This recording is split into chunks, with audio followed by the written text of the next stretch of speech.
So I'm here with the lovely Heather Pfeiffer, my dear friend, running buddy, fellow mom, family practitioner, um, super shiny star in my life. And so hi. Hi, good morning. Thanks for being here and for being Yeah, willing to talk about parenting.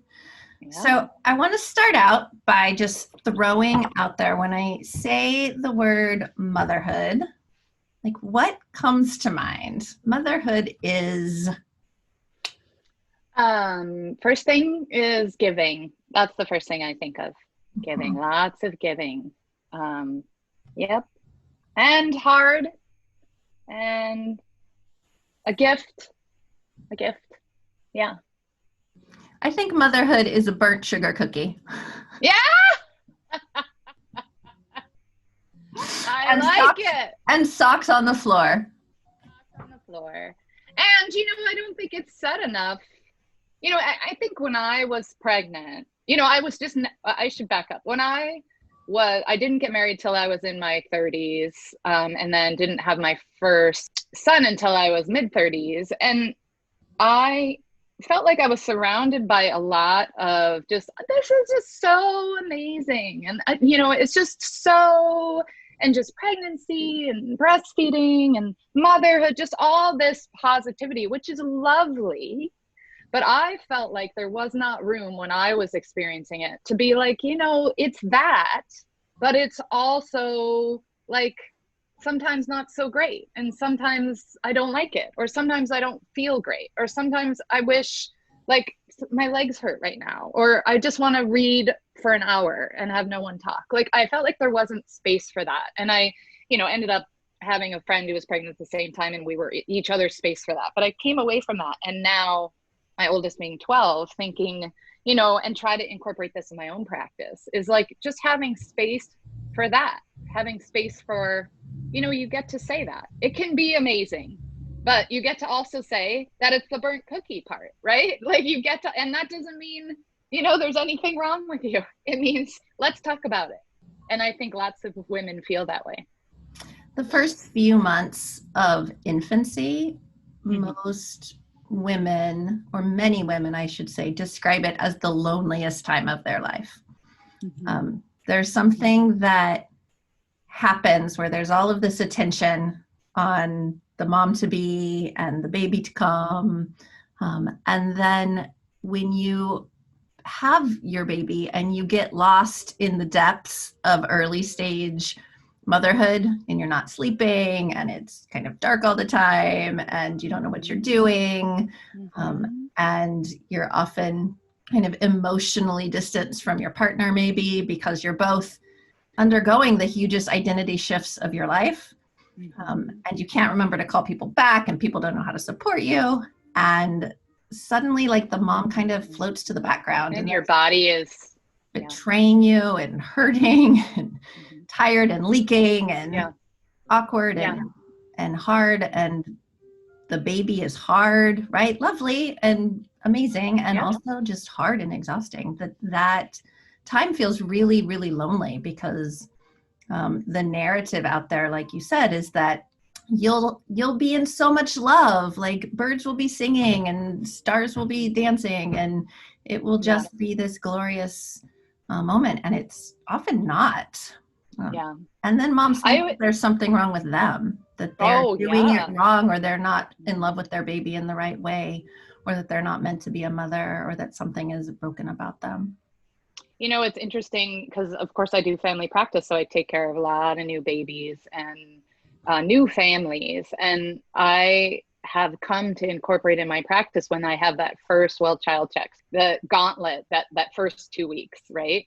And one of the things that I've found that has been so effective in sort of starting my relationship with these new parents and really getting them to understand my style of practice, but also is this idea of saying just what you said. I will just say out loud, because I know they're not ready to admit that narrative, that this is really, really, really hard. And I'll say the words because I know they're feeling them, and I'll say it. This is hard and it's amazing. And this is a beautiful thing that you've done. And look at this human being, but gosh, you must be tired and gosh, your body is not what you thought, where it was before. And just naming the emotions, which of course is so valuable in all of life. And then they'll just all look at me. Often everybody's crying because everybody's sleep deprived, and, and just naming them, and they all just, relax and are like, oh, thank God, here's a safe space for us to talk about this. And now this will always be a safe space. Right. And I think that's so important, not just with people you see that are professionals, but also people in your life, is making sure that you are around and surrounded by people that give you that space, because it's all there. It's all valuable.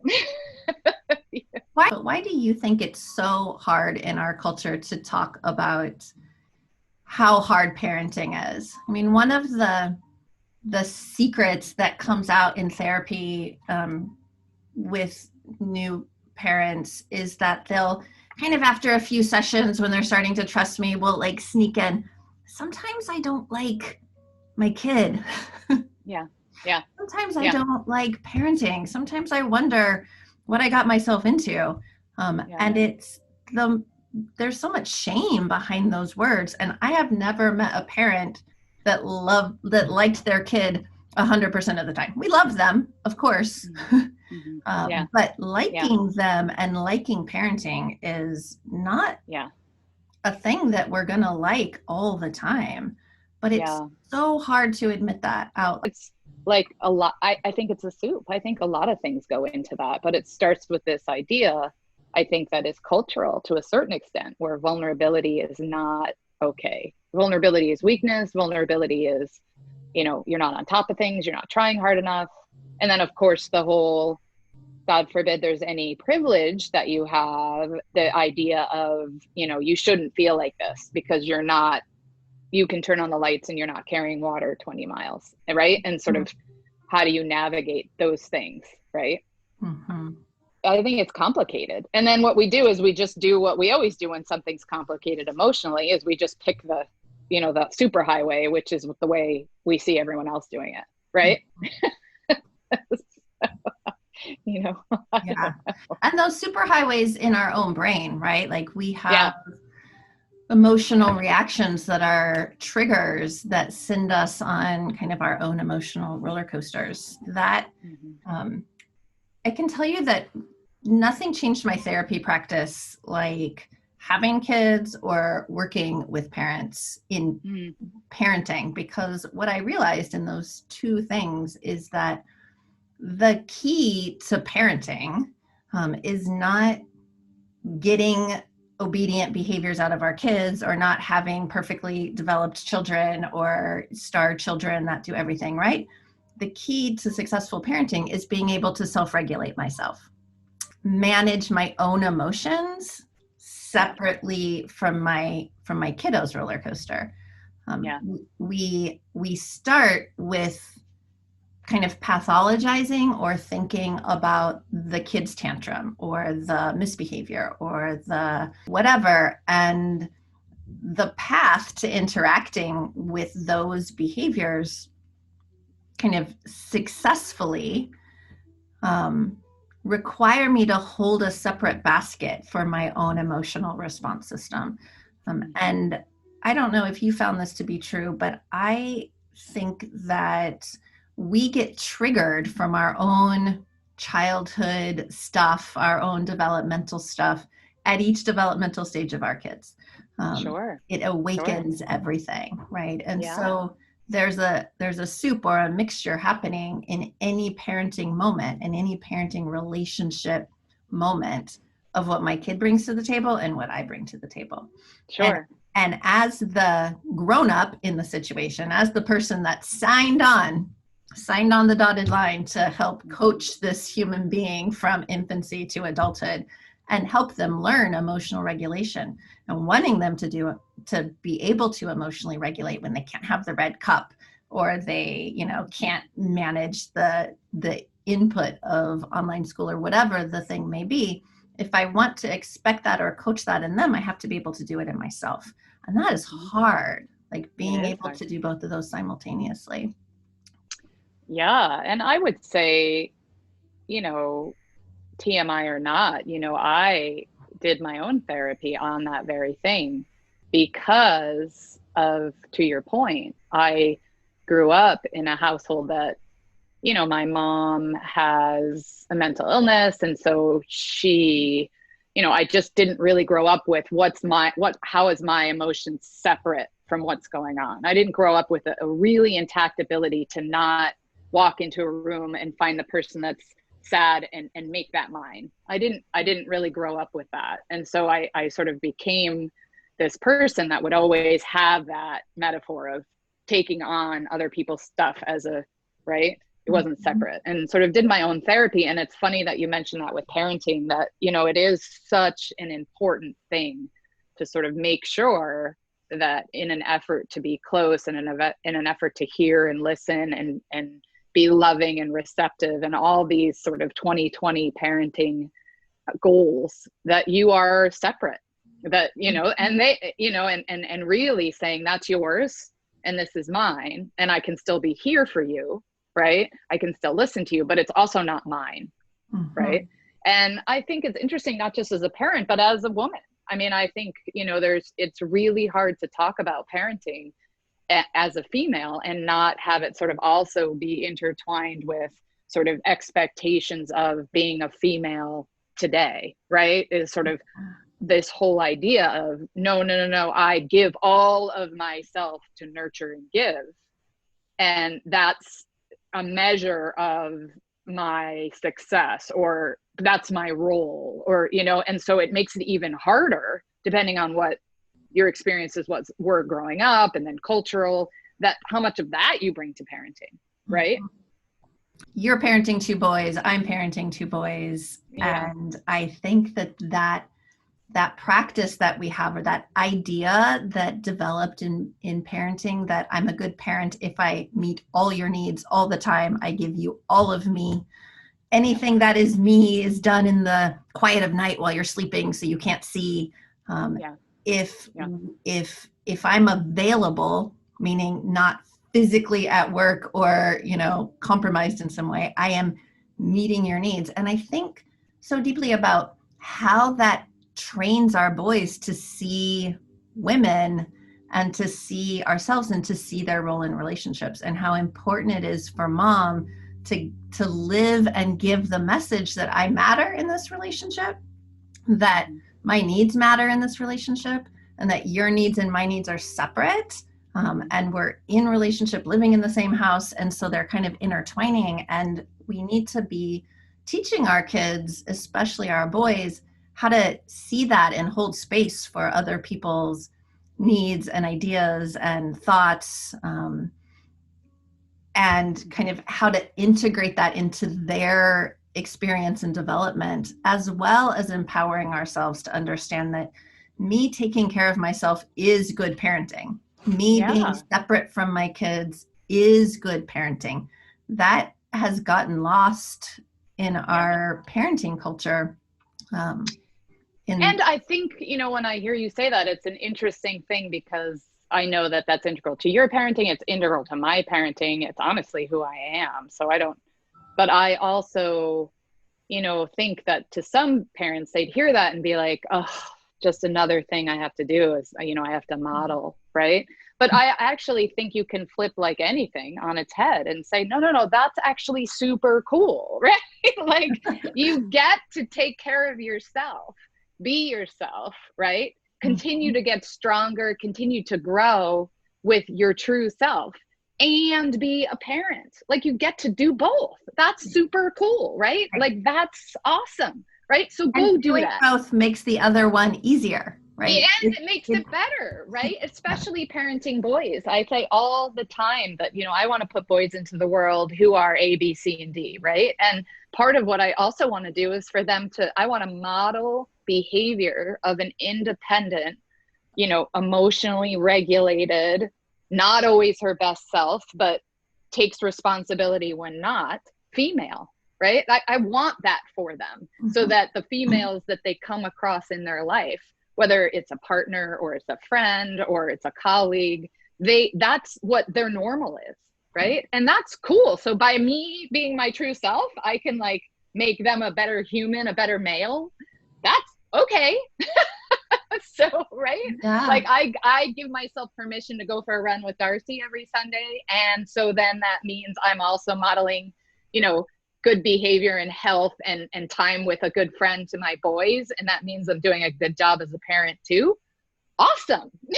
You know, versus the narrative in that superhighway, which is no, you don't, you know, you're a bad person. You should be, you know, you should be making bacon and eggs for your boys, right? Right. You know, Anyone who knows me knows that my kids spent so much time first in a jogging stroller, second yeah, hanging out at the track while I ran around in circles, even if they didn't want to be there, right? Like, I go to your sports. This is important time for me. yeah, So yeah, you get to come along while I do this thing that's really important to me. And yeah, they'd be bored and sitting around and whatever, and eventually like timing me or running with me. yeah, Or they just need to fend for themselves while I take care of myself. And it doesn't need to be explained away or hidden as no, anything more than just like, it's an important part of who I am. And that means it's important to the family culture and the family system just as much as your sports activities, interests. Living out loud is kind of one of my favorite phrases with parenting, that our children become who we are, right? Not what we tell them to be. So if I tell them, kind of going back to self-regulation, if I tell my toddler to self-regulate, control your anger, use your words, calm your body, I can say those things all I want. But if they see me using my words, calming my body, using my breath, if they see me doing that in action, if I can say, whoa, my body's feeling really out of control, I'm going to take some moments and deep breathe. You want to come sit with me while I take some deep breaths? yeah, Your toddler or kid will actually start to imprint that on their brain in a way that just telling them to do it or like helping them do it, especially if we're telling them to do it while we're over here completely dysregulated, right? yeah, And by yeah, dysregulation, I can look like I'm calm, but that thing that happens in our bodies when we get tight, kind of breathy, to me, I feel really like frozen and icy inside. Kids' brains pick up on it, right? They're in tune to our micro cues, and so they're feeling that dysregulation, even if we're not completely like going bonkers around the room. And so learning how to notice that and melt it so that I can make a decision. Is this a moment where I just need to step back and do some self-care and my kid's actually fine? Or is it a time when I need to prioritize their needs and help them through something? yeah. You know, and it's interesting. I was thinking of a couple of things when you were talking. I think some of the things that struck me was this sort of idea of naming it, naming how you're feeling, naming what is going on. And I think that is super helpful because I don't, you know, children don't understand that, right? And so if over and over it's naming, like when they're calm, you felt sad, you felt frustrated, right? Sort of that naming how I feel. So it gets to be this normal thing to listen to how you feel. But then also another word I thought of when you were talking was permission, right? So I'm naming it, but I also have permission to feel mad. I have permission to feel irritated.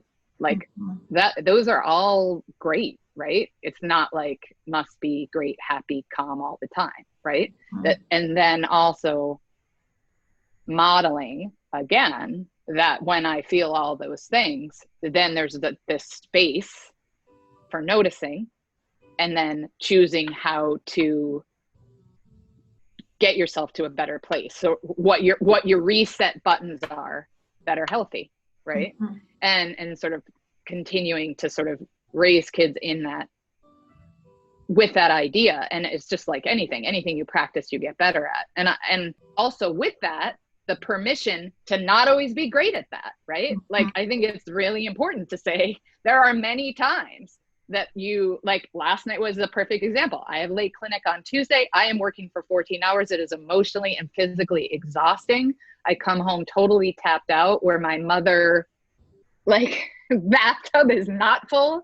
And, you know, I came home and the boys had 2 chores and they did not do them, right?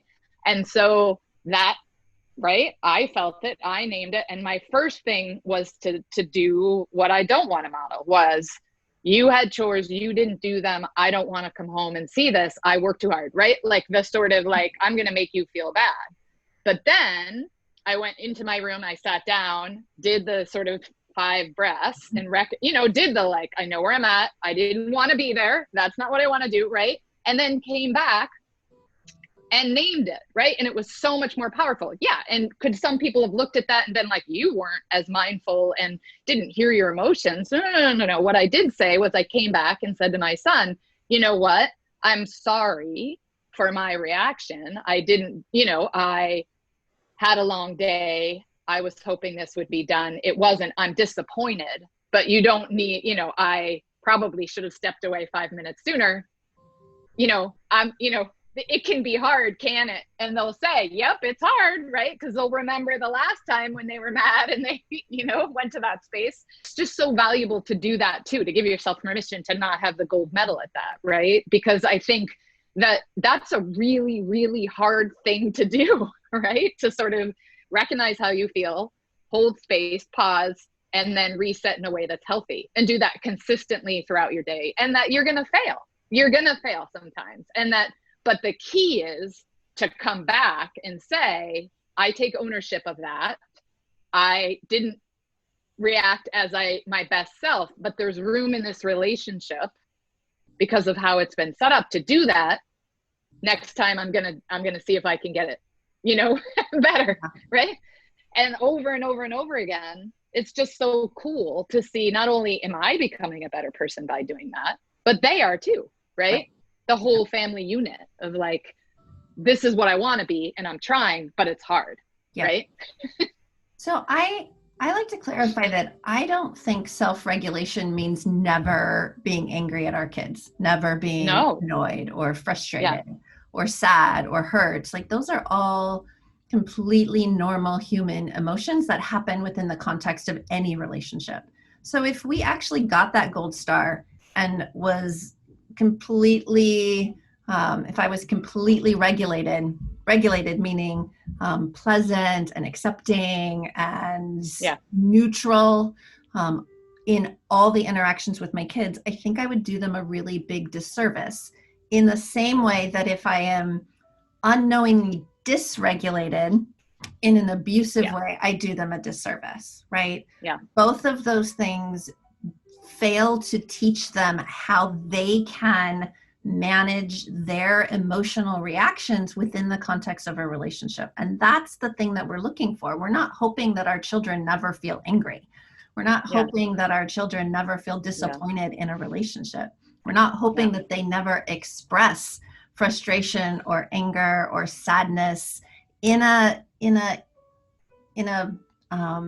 impromptu kind of way, right? Yeah. What we're hoping for is that they have an awareness of how their emotional expression impacts the other person, and that they have an awareness of where their emotional reactions are coming from, and that they can do repair work when needed, that they can connect, that they can understand that relationships are dynamic and we're going to fail each other and we're going to hurt each other, and that there is no shame in going back and saying, hey, I did that wrong, let me try again. And so when we have moments like you had, I got emotional, or I got intense in my emotions and I reacted, and then I said, oh wait, this isn't working for this relationship dynamic. Let me model how to regulate, how to take accountability for that, and then how to go back and not only address the problem, meaning the chores weren't done, but the emotional dynamic that happened between me and my kid. I yelled at you. I don't like when I do that. That's not how I wanted to express myself. Let me start over, right? Let's repair that. And when that becomes easily accessible, right? That this humanness and the interactions, and it's okay that you disappointed me, right? I really love if you did your chores every day, but like, it's okay to disappoint me. It's okay to mess up. That's part of development. It's part of being a human. It's part of interacting within the family system. And we're not looking for perfection or obedience in our children. We're looking for those developmental moments, those keys where we're interacting with our humanness and our relationships with each other and with our children in a way that helps us all learn those skills of emotional regulation, kindness, empathy, communication. I want to teach someone who's kind and empathic and caring and communicative and can stand up for themselves and can take responsibility. And in that moment that you described, that's what you taught. But it also required me to be also okay to not be perfect, not that thing that we were talking about before of like giving myself permission to also do that work too at the same time, right? That's 100%, just like you said, that is 100% okay. And the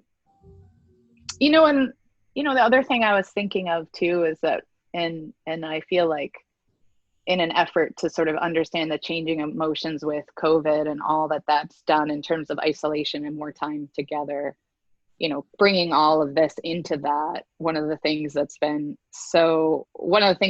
has been so helpful that came to mind when you were just talking is this sort of global idea of being present, sort of the mindfulness, right? Of, recognizing the situation you're in, how you're feeling, and